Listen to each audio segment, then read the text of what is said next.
to go through that way and go through the horizontal. Right, we'll do. This is a longer sequence, so just keep the quiet, keep the focus, please. And it's gonna be amazing, I promise. All right, ready to go. And roll sound. And light the torches.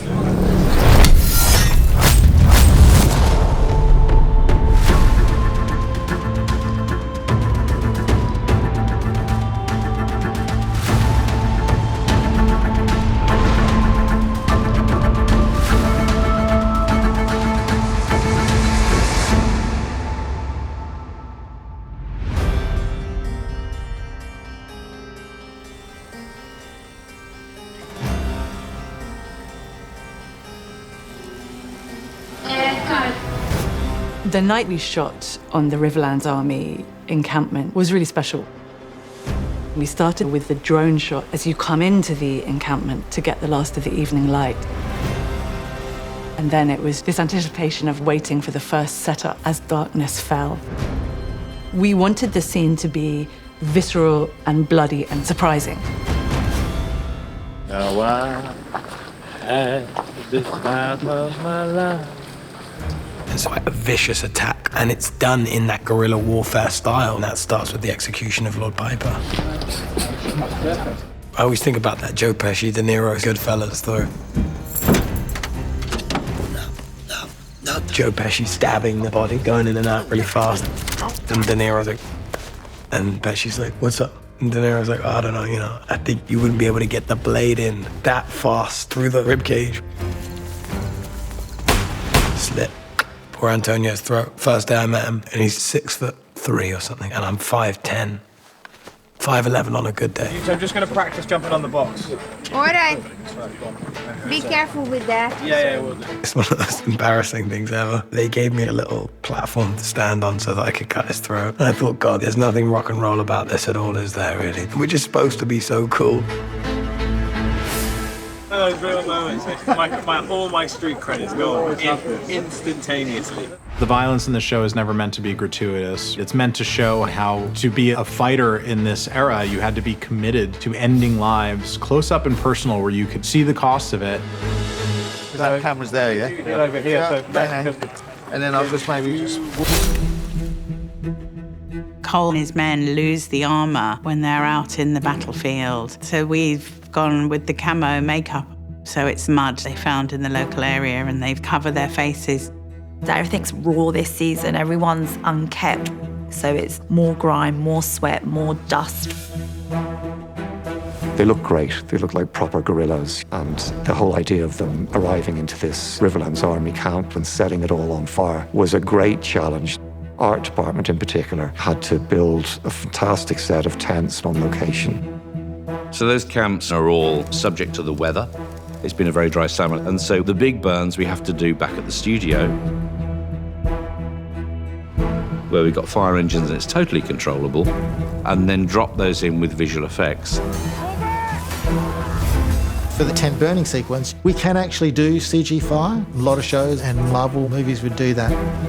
But we reset the entire camp, matching all the camera angles, so we could get the real tents burning. Of course, the props people weren't too happy about that.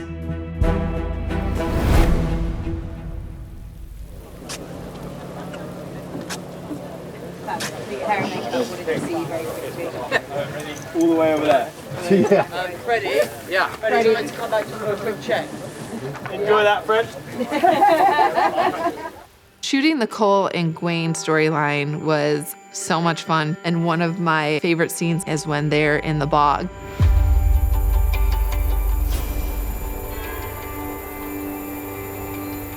That was one of the most challenging scenes that I've shot in my career. It was raining that day, plus we had all these rain towers to enhance the rain.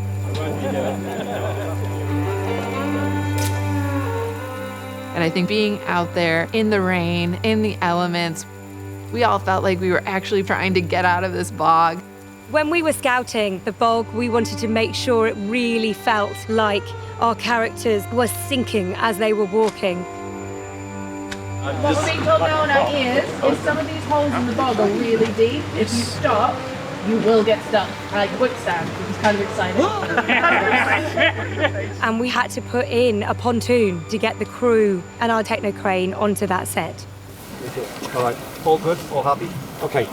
The locations add a whole new dimension visually to the storyline and to the world of House of the Dragon. And logistically, it was a tough scene to shoot. Everybody's knee-deep in mud, spray and miserable, but that suited the scene perfectly.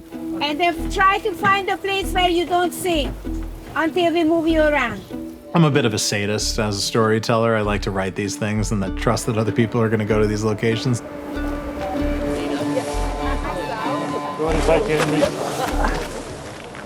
Top out there.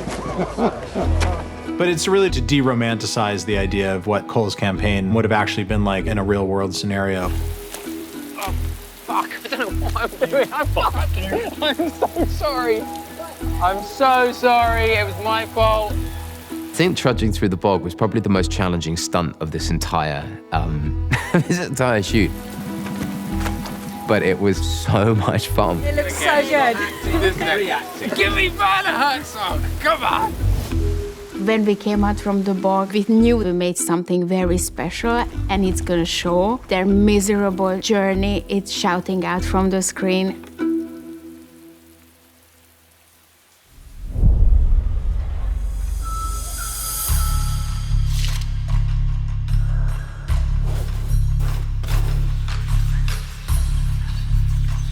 Episode 5 is about being lost in the maze, being lost in the labyrinth. Cole and Gwaine are lost in the Riverlands, and Alicent and Helena are trying to find their way out of the Red Keep in the tunnels where Rhaenyra found freedom as a young girl. In previous seasons, we've only seen a little bit of the bowels of the Red Keep, so this was a chance to show a little more and how these characters feel trapped when they're down there. Maegor's tunnel is really tricky because we patched it together from 2 different set pieces. It starts in Alicent's apartment with the stairs, and then the bigger tunnel is. And because we wanted it to feel claustrophobic, dark, and scary, that was a challenge for the cinematographer to light it without lights. 49 apple, take 4.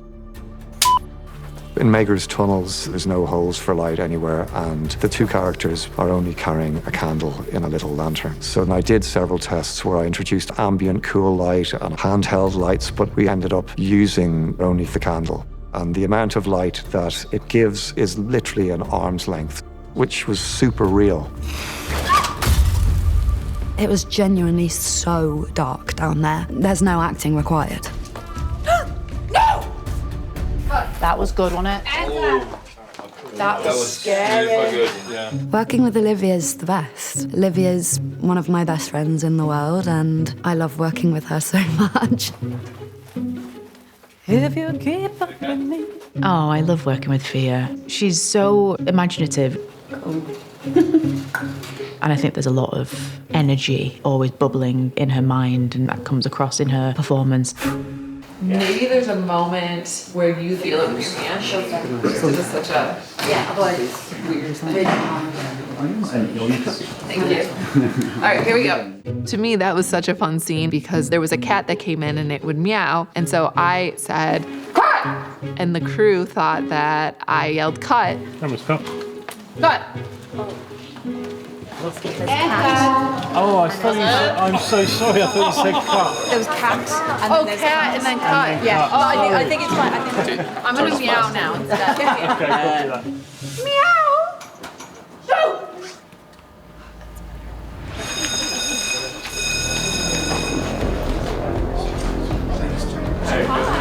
We're just doing some tweaking. I'm going to put this in the front. I really want this to have its That running like that is nice. Episode 5 in particular had very much a cat and mouse theme. There's this feeling of things scratching in the walls and things not being quite right. And there are a lot of people hunting. So it did become a theme for us, a symbol of ominousness, of decay. One of my favorite scenes since I read the script of episode 5 was this moment where Daemon finds this portrait, essentially, of all these gold cloaks disemboweled and sitting at a table. When we saw the gold cloak massacre, we were like, okay, this is Game of Thrones time.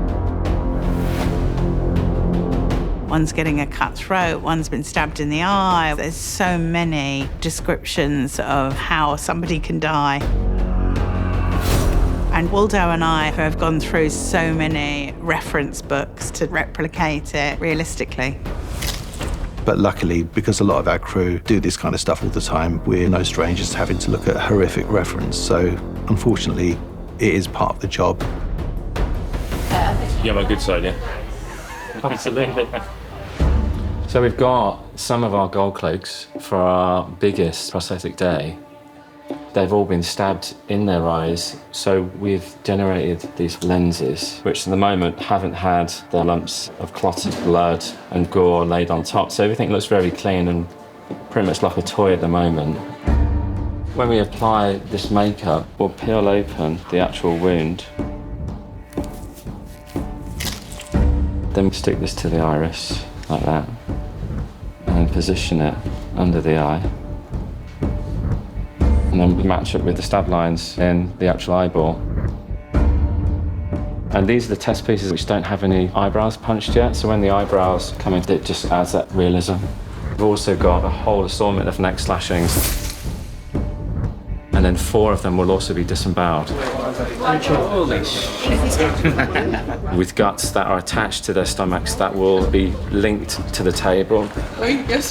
I'm good. Good. Got everything I need. So it's going to be pretty horrific. It's super dark, so it's actually I can only see what's in front of me. This is my torch. What-oh, there's some blood. That's weird. That's even weirder.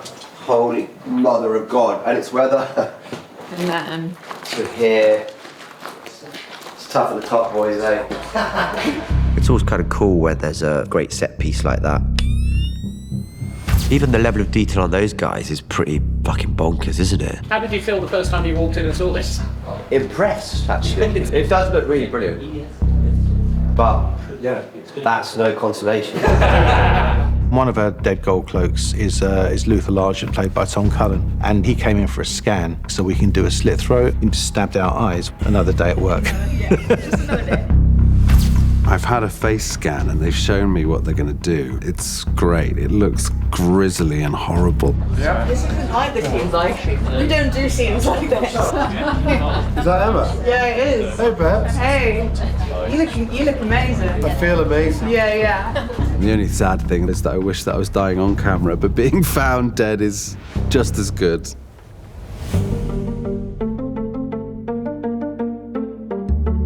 Ryan sees hand props them as museum pieces. And one was the Savas set, You like Savas?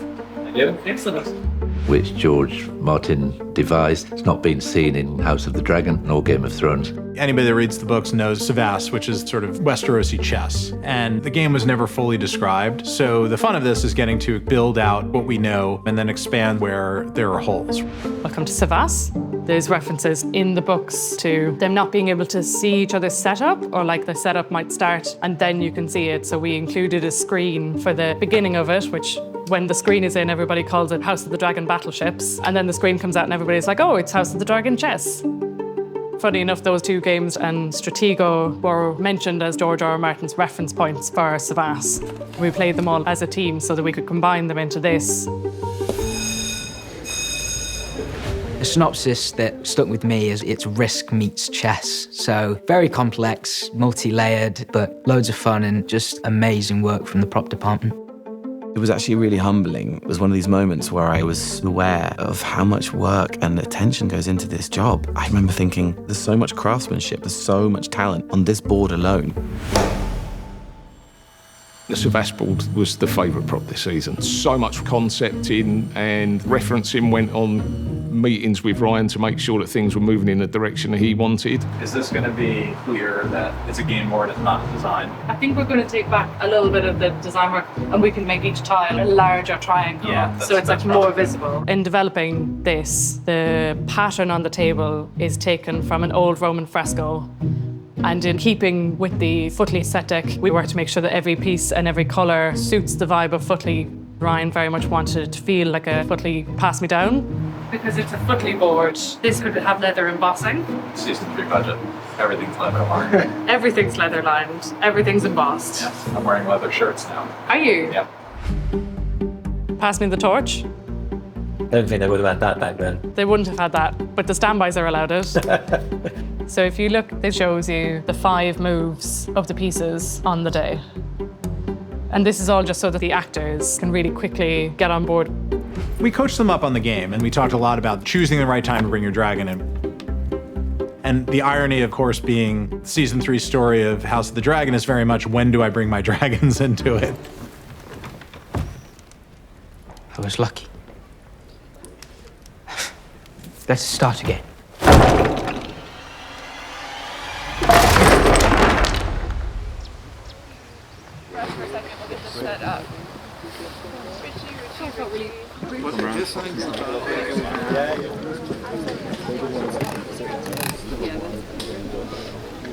Bien set?